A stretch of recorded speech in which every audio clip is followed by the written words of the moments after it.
اسحاق بن سعید نے بیان کیا، ان سے ان کے والد نے، ان سے سعید بن فلاں یعنی عمر بن سعید بن عاص نے، اور ان سے خالد بنت خالد رضی اللہ عنہا نے کہ نبی کریم صلی اللہ علیہ وسلم کی خدمت میں کچھ کپڑے لائے گئے جس میں ایک چھوٹی کالی کملی بھی تھی۔ حضور اکرم صلی اللہ علیہ وسلم نے فرمایا، تمہارا کیا خیال ہے، یہ چادر کسے دی جائے؟ صحابہ کرام رضی اللہ عنہم خاموش رہے۔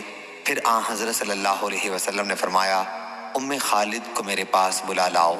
انہیں گود میں اٹھا کر لایا گیا کیونکہ بچی تھیں، اور حضرت صلی اللہ علیہ وسلم نے وہ چادر اپنے ہاتھ میں لی اور انہیں پہنائی اور دعا دی کہ جیتی رہو۔ اس چادر میں ہرے اور زرد نقش و نگار تھے۔